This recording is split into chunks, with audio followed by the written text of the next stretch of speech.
And we are live. Welcome to MLB Live Before a Lock, 4-game Thursday night edition, September 18th. I know there's football coming up later, but honestly, who cares about football except for everybody watching this show and everybody that'll watch the show after this?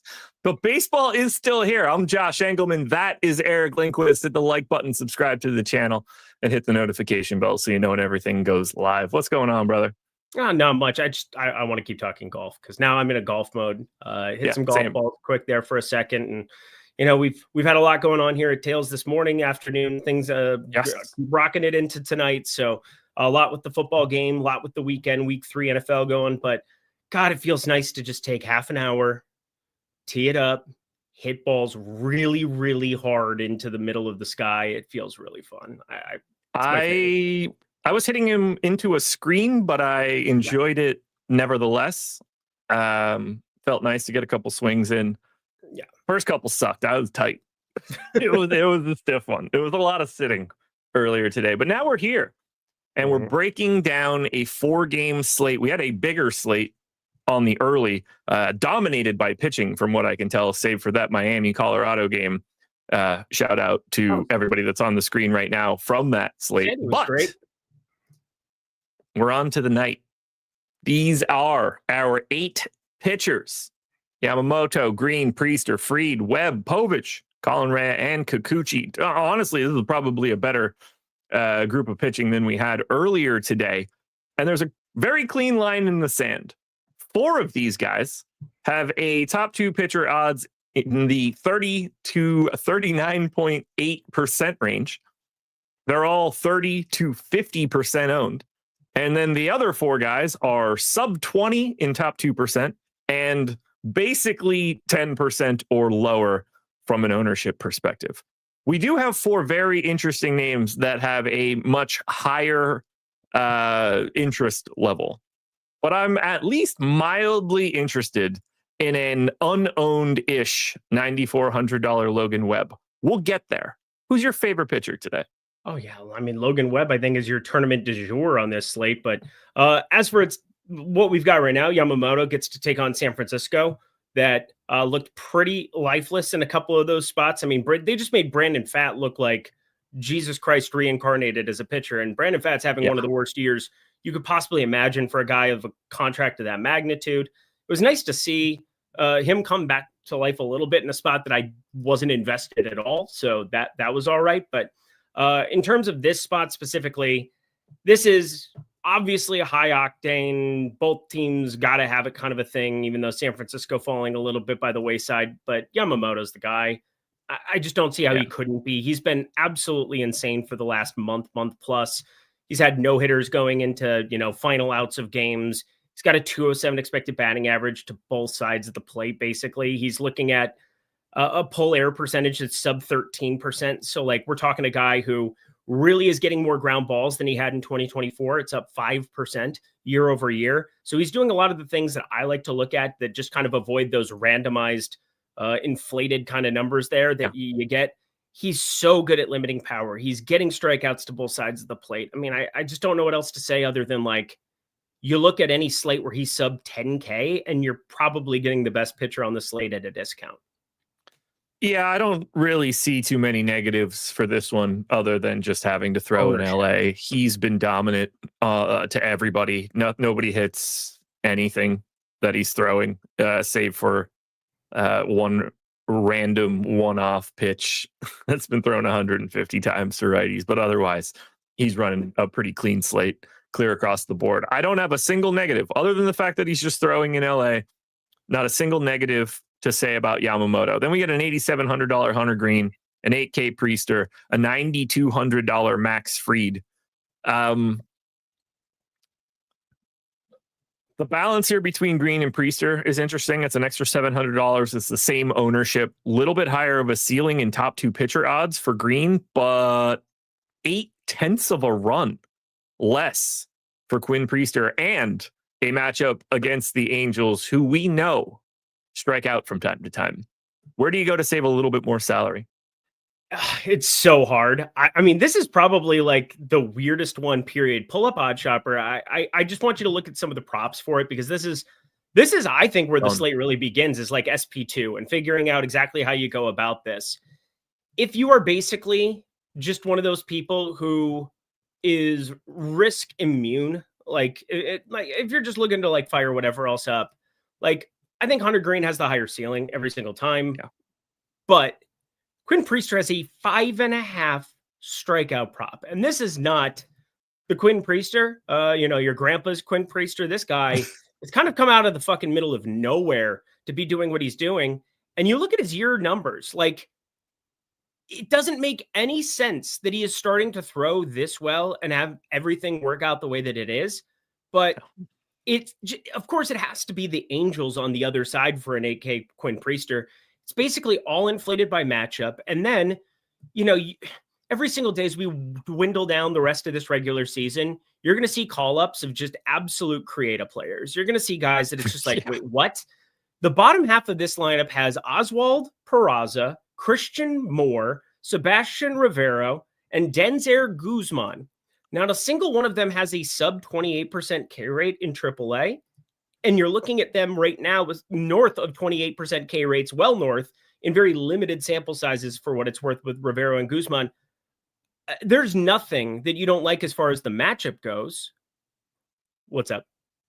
I obviously have no idea what a Denzer Guzman is, so I clicked on a home run FanGraphs. yesterday, and Rafael Devers didn't, and I was tilting my face off. He has a current 20 hit tool from FanGraphs and a 30 game power. For those who don't know, that's really, really bad. You don't like those. Yeah, those numbers go to 80 for reference sake. Unbelievable stuff. I mean, it's actually unbelievable. I didn't know that name whatsoever. Yeah.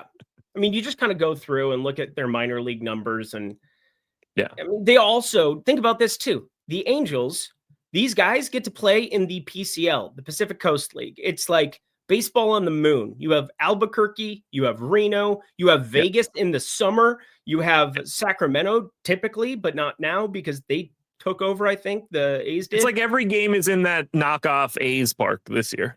Yep. The only one that isn't like super advantageous is Oklahoma City. And it's still Oklahoma City in the summer a majority of the time. It's just a wider dimension park. So like the PCL always inflates numbers. You have to remember pitchers are probably going to perform somewhat similar, or if not better in some of those spots, especially the guys coming from Reno and Albuquerque. And hitters are going to regress in a major way. If you're hitting, 262, 366, 454, which is what he's got with the Salt Lake Bees, that's awful in terms of transitioning him here to a major league park. So like, the push and pull of this slate is just trying to figure out like how much should we be factoring this matchup and how much should we be just looking at Hunter Green is in the much tougher spot, which we kind of all recognize. So like the push and pull of this slate is I still think Hunter Green has the higher ceiling. I refuse to believe that Milwaukee, that has been so risk immune with starting pitchers, like they don't give a shit about Quinn Priester going 6-7 innings, but like Brandon Woodruff, other guys like this, and especially as they get closer to the playoffs, they've given themselves a cushion, and now they're just basically playing for the 1 seed. Cubs clinched their playoff spot. They're celebrating, doing whatever. But every time I look at these two guys on this slate, trying to figure out what I want to do with it, I'm playing 40 lineups on DK. That's all I'm doing, because then I'm playing football like everybody else. But like, I do side on the side of Hunter Green, especially if they're just going to be like somewhat similar ownerships. Where do you land on them? So I'm pulling up the alt strikeout props today for these guys, because I think that's an interesting way to look at the two of them, given the strikeout matchup that we have for Priester and given the just general stuff that we have coming out of Hunter Green. So I've got them pulled up on the screen side by side. 7+ Ks for Hunter Green, -154. 7+ Ks for Quinn Priester, +154. 8 is at +300 for Priester. 9 +580. 9 is +235 for Hunter Green. And as we look at the outs props, I'll circle back to OddsShopper. Hunter Green sitting at 16.5, juice to the over. Quinn Priester sitting at 16.5, relatively neutral.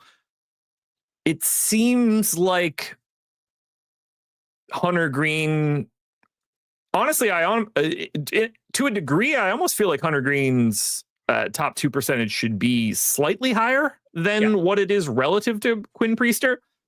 But Priester does feel easy to get to. They are both essentially 44% owned. I lean Green because I think he's more likely to have a game where I open the box score and it's like, oh, he struck out 12. Whereas I expect Priester to strike out 5 kind of like by default, but I don't know if he just continues to stack them on there because we're talking about a guy with like a 19% K rate. I love the way you kind of explained that because that explained it better than I was trying to. I mean, that's basically what I'm trying to say. When I say is a higher ceiling, I mean, you can see that basically by what FanDuel's pricing. FanDuel's a sharper book than people give it credit for. I think public people for sure. I mean, we give them credit because we can look at all the logs and see that, oh shit, okay, this is much tougher to beat than a normal rec book or a public book would be. But I look at Quinn Priester and I definitely see the reason that he's pulling the ownership that he is. I'm not going to say that it's completely wrong, but I guess the one portion of it that we're leaving out is run expectation on the other side, where Quinn Priester's at 1.5 for earned runs, Hunter Green's at 2.5, juiced, much more towards the under, obviously, but like there's still that one run that you're kind of looking at, and then it just becomes like lower variance outcomes, like trying to keep the ball in the yard. Obviously, Great American Small Park, it's been this kind of a park for a while. It's been down in terms of power this year for a little bit, a number of different reasons. I've tried to look into some of it and try to figure out what's going on in Savant because you like do the rolling averages, and it's just been a weird year for Great American Small Park. Part of that is Ellie De La Cruz sucks, and maybe if you just look at like certain guys that Matt McClain was terrible this year. There's guys who have been just going nuclear the last couple of years there who had pretty terrible years. So in terms of the expected numbers, still meh, but the Cubbies, this is a team that has been struggling. Obviously, no Kyle Tucker in that lineup is a deal that you obviously have to factor in for the Cubs side of things. But the ceiling of Hunter Green at pretty comparable salary, not really going to deter anything else in my lineups. I side on the part of like just getting to a little bit more Hunter Green, a little bit less Quinn Priester, but I get where the ownership is coming from. It's just that's where the slate kind of begins, is like what you're going to do with those two guys. Because like playing Yamamoto, you can play as much of him or as little of him as you want, and I completely see the case for it. Should we be more interested in Max Fried? Why is he 10% less owned than the rest of these guys? Why don't you pull up his rolling XWOBA? Why don't you do that one quick? I'm just going to tell you to do different things because I enjoy watching you kind of perform with all this stuff. But Max Fried's fallen on hard times is probably the right way of saying it. There's some weird stuff going on with Max Fried that I can't really get a grasp on. And when I can't get a grasp on it, I just kind of end up staying away for the most part. But you go by his game-by-game breakdown, there's just something going on with him that it's not really explainable by velocity. Nothing's really wrong with his velocity that I've seen. Nothing's all that wrong with the pitch mix. It just seems as though maybe it's location somewhat. Maybe it's something. He just is getting hit up a little bit more than you would expect from a Max Fried. And this is not an easy lineup to go up against, this version of the Baltimore lineup. You get Mountcastle leading off. What? Jordan Westberg, Gunnar Henderson, Tyler O'Neill. This is the lineup Baltimore wished that they had most of the year. Obviously, Basallo in against the lefty isn't exactly ideal. But, Jorge Mateo back in there, Kobe Mayo, like one of the better hitting prospects in baseball. This is just one of those lineups that I think is pretty difficult for me to look at and say, hey, yeah, Max Fried's got the same strikeout expectation as any right-handed arm facing the Angels, or Hunter Green, who I happen to think has some of the best just raw stuff in baseball.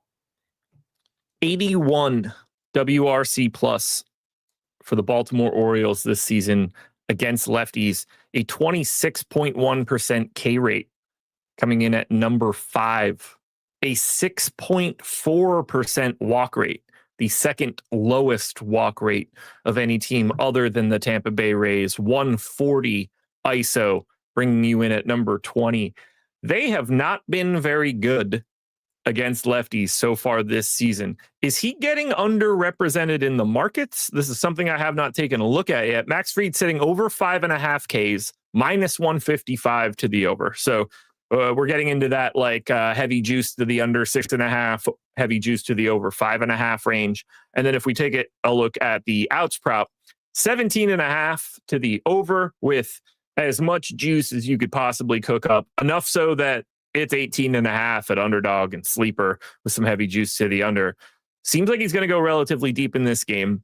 The strikeout expectation is leaning a little bit more in that Quinn Priester side, but feels kind of good. This is a Baltimore team that hasn't hit lefties, a guy that can get strikeouts, at least against lefties, doesn't really have too many power issues, and it's a team that doesn't appear to be trying to gather a walk.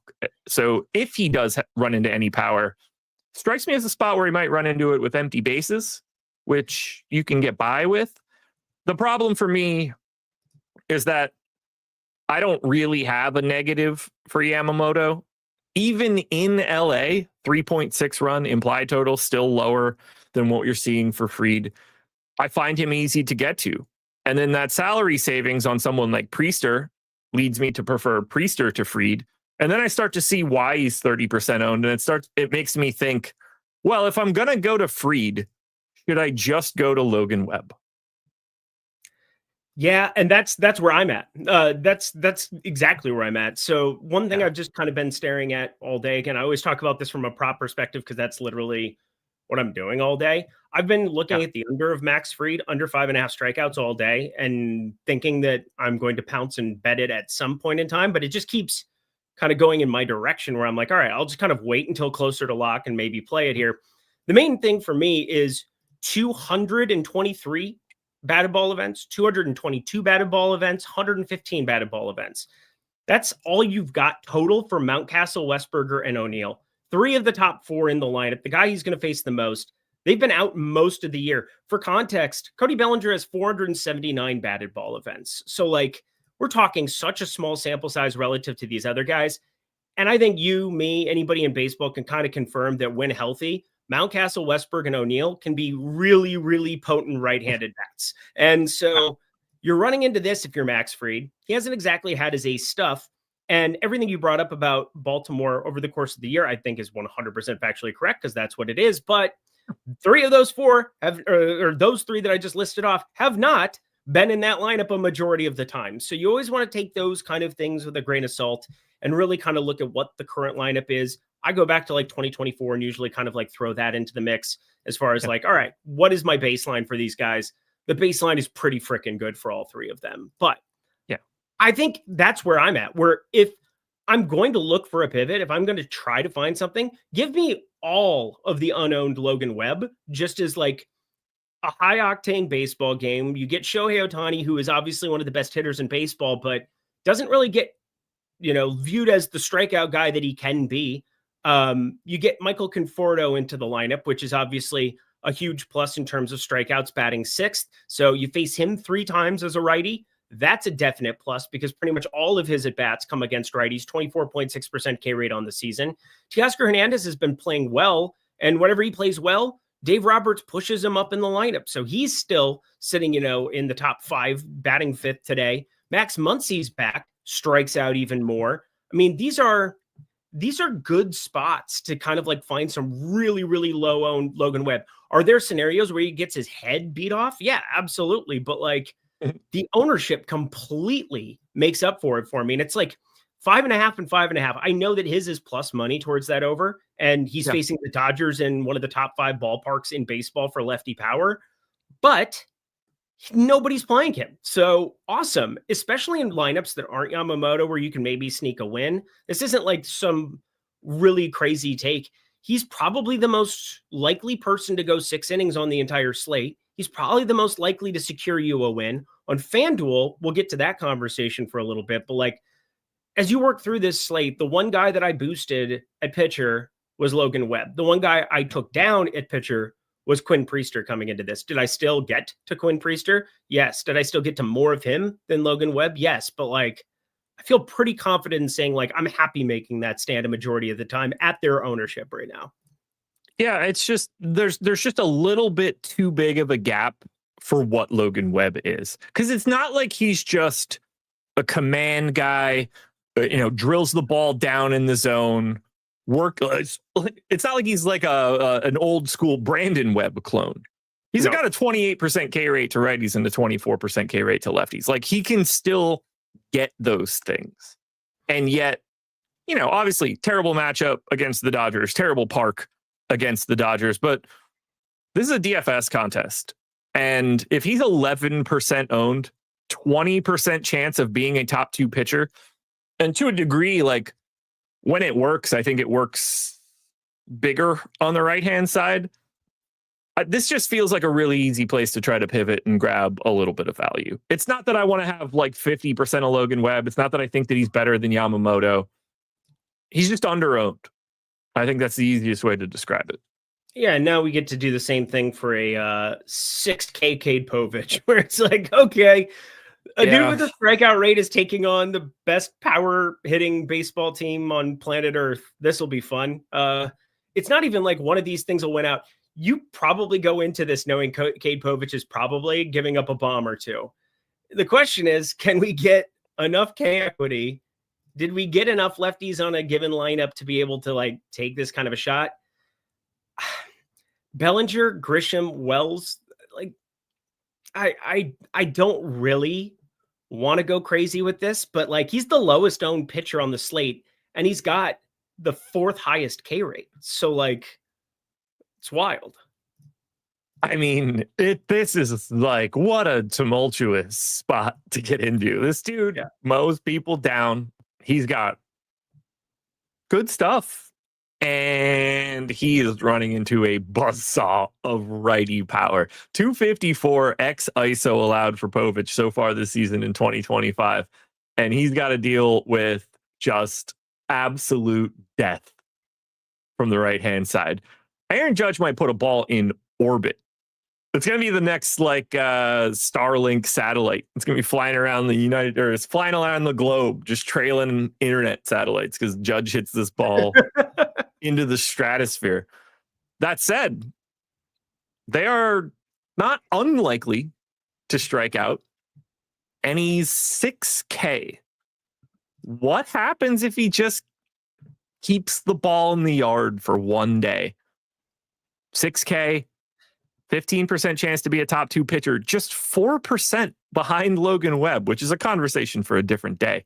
But the most interesting part of Cade Povich is not any of the numbers that I've mentioned. It's certainly not the 5.6 run implied total. It's 4.6% ownership. Sub 5, lowest owned dude on the day. You don't like, let's say our data is 100% right from a percentage standpoint. Like, if we sim this game, there's no variability. He really is a top scoring pitcher 15% of the time. You don't need him to be a top scoring pitcher 15% of the time. Anytime he is, he's absolutely in that best lineup. But if he's 3rd and the other 2 guys are Fried and Yamamoto and he's close, it's still him. That's why he has a 30% top 2 value rate. That's a lot more than 4.5% ownership. And even if you want to say like, all right, the ownership's wrong, he comes in 8 or 9, double that. He's still blowing those numbers out of the water from his potential success rates. I don't know how you dodge this dude at this ownership. The ownership just feels broken. Yeah, that's the major issue I have, is that I think he's going to end up being higher. And, I'm looking around some other spots, just kind of getting an idea of the slate. I guess everybody's kind of in alignment that he's going to be. I just don't see how anybody plays Colin Ray before they play Cade Povich. Like, there's no planet. So like, what I did is I just basically inflated the ownership there on Cade Povich and the Sims and just gave him a little bit more of Colin Ray's, and I took Colin Ray down. It's not going to get me to Colin Ray, I can tell you that much. But I definitely think Cade Povich, because of that. I mean, I've built out, a couple of these like $15 lineups, looking at like the evening relay throw and a couple of these other ones, kind of like trying to parse through which ones I want to play in that out of my top 50, top 40, then I'm going to trim it down to. And I don't really hate the idea of like getting to Milwaukee plus Ohtani and having the Povich Yamamoto side of it. Like, it's just really appealing. But the problem is if he ends up 15% on Cade Povich and you end up getting like even lower ownership on Logan Webb, which is probably going to happen in like a smaller field contest. Yeah. I think you're really like, I don't need to play Povich plus Webb in a small field contest. Like, I think that's just giving up way too much in terms of Probably what your two guys you should be pairing together are on this specific slate. But Yamamoto plus Povich is definitely something that I'm very much entertaining for that. And it's purely as access to get to Milwaukee against a broken version of Kikuchi right now. It's wild to see him with like a lower K rate than a Cade Povich and some of these other guys. Like, it's insane what's happened to some of these guys, Max Fried and I mean, fatigue this time of year. I mean, that's a lot. Yeah. Baseball is a long freaking season. And it's a grind, dude. When you're throwing a ball 100 miles an hour or 95 miles per hour over and over and over again, and then, you know, you're traveling to every different city and, you know, you're in the mental space of being a pitcher, a star pitcher for the Yankees. Probably a little bit easier for the Angels, if we're being honest. Just saying, it ends up being a weird kind of deal this time of year where some guys have kind of checked out. Some guys are, you know, really trying to find it here again before October. And I think, you know, it's hard to really make any kind of a resolute, concrete decision, because like for everyone you get right saying something like that, you're going to get one wrong. So it doesn't really matter to me. But the ownership matters to me. The salary matters to me. And Cade Povich kind of gives you access to it. I think he's definitely the most appealing of all the cheapies by a mile, but his ownership's got to come up a little. I would agree. All right, I got to do two things. One, before we get to stacks, because we got about 15 minutes to go before we got to get through it.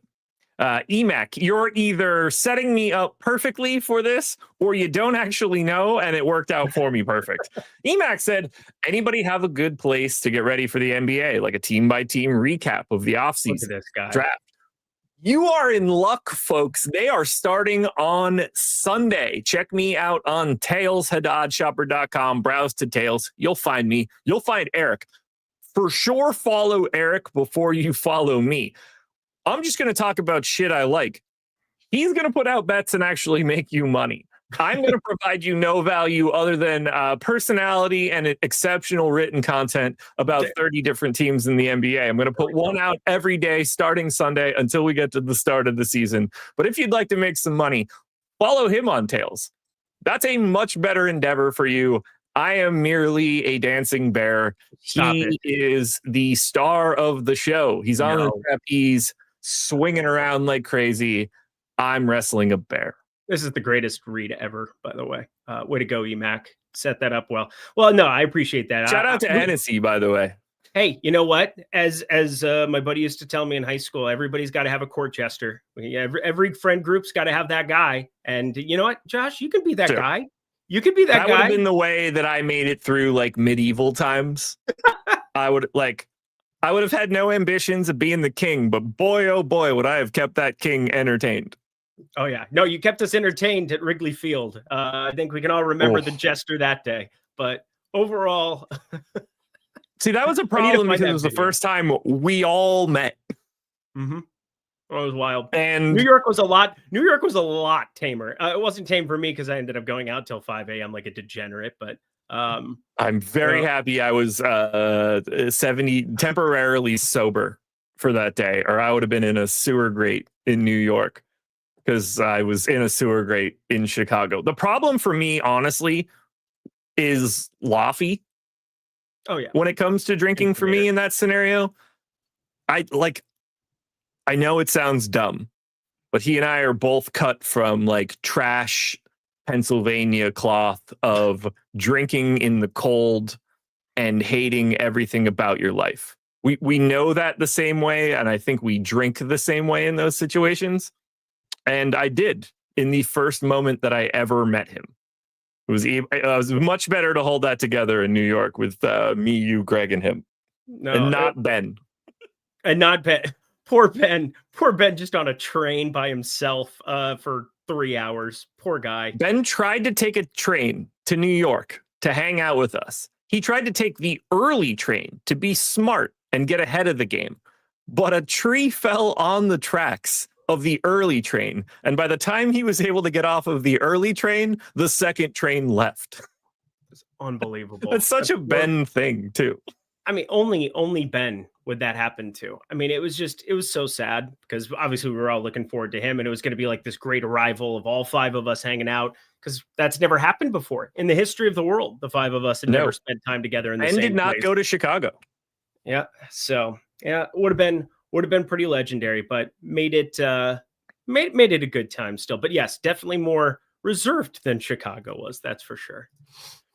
Number one stack of the day is the New York Yankees, 25% top stack odds, 24% ownership. Honestly, not that difficult to get to. 14% top value is actually tied for second behind the Angels.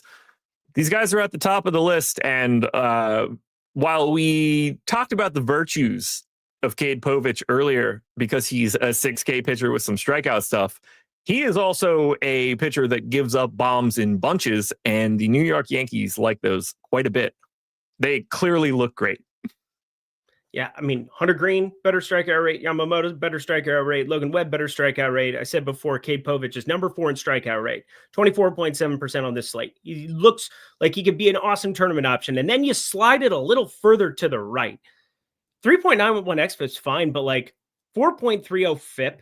We're talking about a guy who gives up bombs, 1.45 whip. So those bombs will be accompanied by base runners for a majority of the time. Like, we are definitely looking at a feast famine spot. And then, oh yeah, as I said before, the Yankees, any metric you look at, 118 WRC plus, best in baseball against left-handed pitching, 198 ISO. That is your highest that you'll get in baseball against left-handed pitching over the course of this season.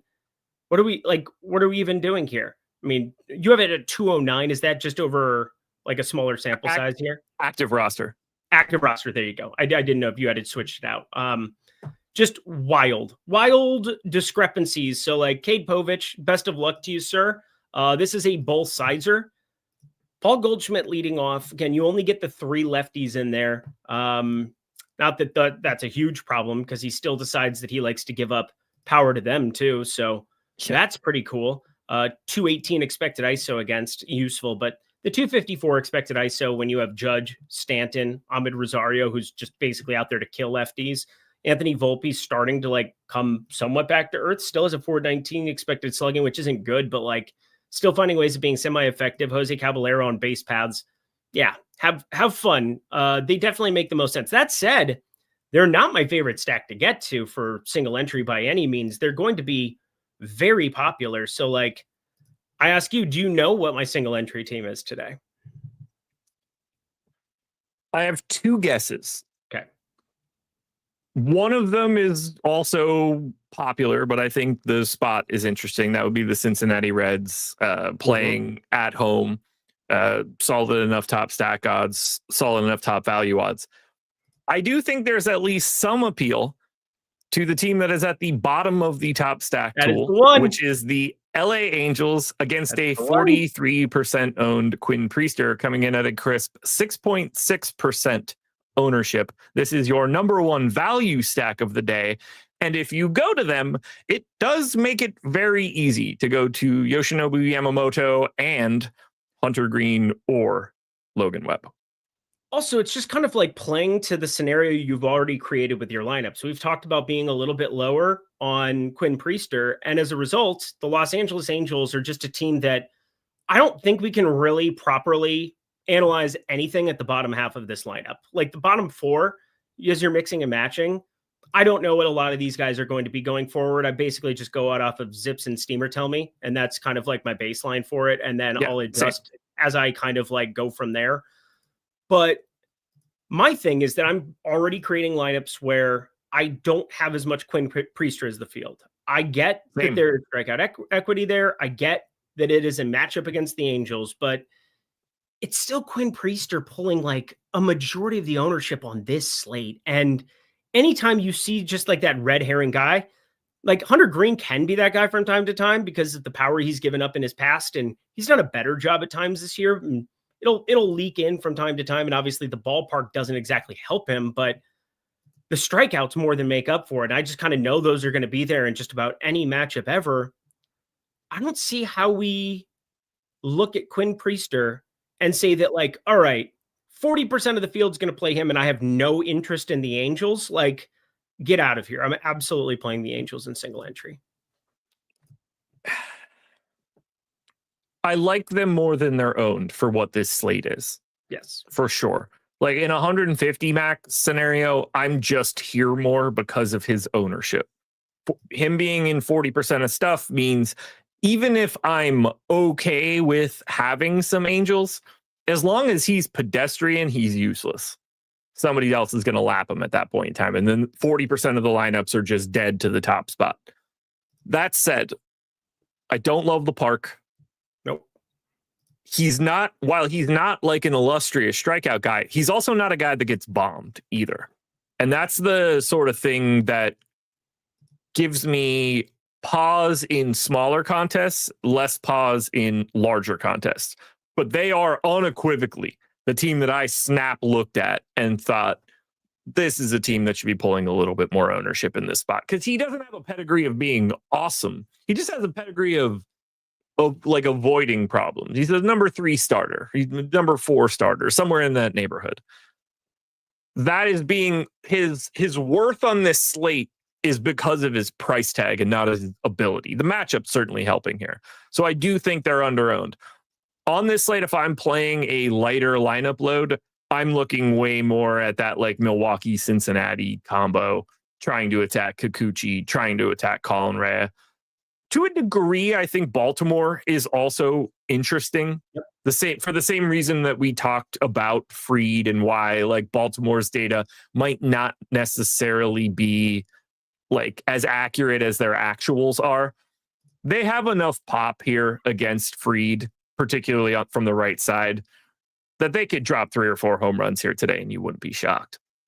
Yeah, you just go back to 2024. Jordan Westburg, 233 expected ISO. While we were on this show, ended up betting his 1.5 hits plus runs plus RBIs, just smack dab between Ryan Mountcastle, which again is kind of an interesting thing. I can't remember Ryan Mountcastle ever leading off, but such is life. If you go back to 2024, Tyler O'Neill, 389 expected ISO against lefties. Like, just what?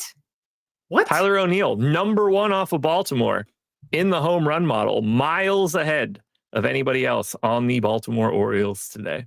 Dude's jacked. I think his dad was a power lifter for what it's worth. I'm pretty sure that's true. Don't quote me on it. Spags had some weird like Tyler O'Neill thing for a while. Tyler O'Neill is 6th in my home run model for all of today, tied with George Springer. And like some of these, I don't know if all of these guys actually ended up playing or not for early games. It just takes anybody on an active roster. Tyler O'Neill's dad, Mr. Canada in 1975 bodybuilder. I'm not a liar. That's good to know. That's just where my brain went. He scored 4 touchdowns for Polk High. Wait, what? That would be Al Bundy, a.k.a. Ed O'Neill. Jesus. Is that why he got mad? He got mad, and that's why he took everything out on everybody? That's the big thing. Oh, fuck. Bundy scored 4 touchdowns in a high school game at Polk High. Man, what a time. Shout out Ed O'Neill for that and Modern Family and Little Giants. Make out with Sofia Vergara is a pretty good job to have. Yo, did he create the show? That's like that shit where Quentin Tarantino gets to like lick feet in movies and stuff. Yeah. Did Ed O'Neill create Modern Family just to try like to be able to make out with Sofia Vergara for 10 years? Because that's a great long con. It would be genius. Yeah, the Salma Hayek toe licking for Mr. Quentin Tarantino. Yeah. Pretty genius. Yeah, he put himself into that role. Yep. I was like, oh, how kind of you. Way to go. Way to take a bullet for the entire staff that didn't want to do that. But Ed O'Neill, he was actually the biggest name of anybody on Modern Family when it came out. And he was the big get that they needed to get to solidify it. They shot the pilot. There were some people that shot other pilots that same year. And everything just kind of worked out perfectly for everybody involved. And as a big Julie Bowen fan from Happy Gilmore, I could not be happier because she is still hot fire. I ran into her at a restaurant 2 weeks ago. Have we talked about Happy Gilmore 2 at all on a show? It's the worst movie I've ever seen in my life. Okay, I get where you're coming from there. Did you enjoy it though? Because I loved it. But there I were don't think it's moments of good. nostalgia, and I saw our friend Adam also had some tweet about it. I couldn't even talk about it because I was so mad that they made it like gimmicky. I didn't like the gimmicky Yeah. portion of the nitro, whatever. It didn't like build up enough hype. Like Agreed. they also didn't pit him against anybody. It was basically Adam Sandler against himself, which is kind of a weird movie I don't really want to watch. I feel like I've watched that movie as like the one with the channel, the click or whatever it was. Like Yeah. it's Dude, basically just, I cry at that movie every time. It's rough.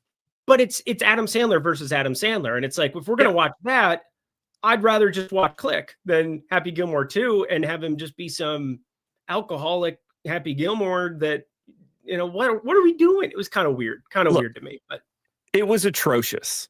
I will never say that it was anything other than atrocious. But while I watched it, I knew it was going to be atrocious. So I just let it entertain me for 90 minutes. I'll never rewatch it. It's never going to be the first. To me, it's like the Jackass, like the later Jackass movies. It's like the Entourage movie. I'm just in that universe already, and I just want more. I know it's going to suck, but ultimately, I'm just happy that it's back. That's where I ended up on that movie. Okay, that's totally fair. Speaking of great breakdown by us on the MLB top stacks. We crushed it. Dude, we hit what we needed to hit. I've got Milwaukee and Cincinnati. We talked about Baltimore. We talked about the Angels. The Yankees are clearly at the top. We're good. We're good. Oh, I know where I wanted to go with this because you brought up Modern Family and you brought up Ed O'Neill being famous. I believe his name is Eric Stonestreet. He is the heavier of the two gay men that are on Modern Family. From me. He has a Kansas State golf cart 2 blocks away from me. That man got married to a woman in real life recently. I did not know that. Kudos to him. I'm surprised people aren't way more mad at him. Yeah, so the main reason I'm bringing that up, I kind of know him a little bit. I mean, we've like been friendly just walking down the street kind of a thing, but Toluca Lake, it's a very small community like in our little area. And for being, LA, it's a small little spot. And he's got a Kansas State golf cart that he just drives around and he's always like, "Hey, Duke." He just like waves to Duke. But apparently he kind of is moving back to Kansas almost full time. But he's a Kansas State Wildcat fan. I know that because it is a purple and silver golf cart that he will drive down the street. It is wild in person. Yeah, he can live wherever he wants now. He's got that Modern Family, a billion seasons money. He's set. But he is the story of perseverance when it comes to actors and anybody else doing what you want to do for a living and the dream. He was going to quit. He was going to be done. And his dad basically said, "No, I'll do whatever." His dad got another job so that he could keep auditioning because he's like, "I believe in you, son." I'm like, that is sick. It's a pretty cool story. Fuck, man. My dad would have been like, "You need to learn how to use a wrench."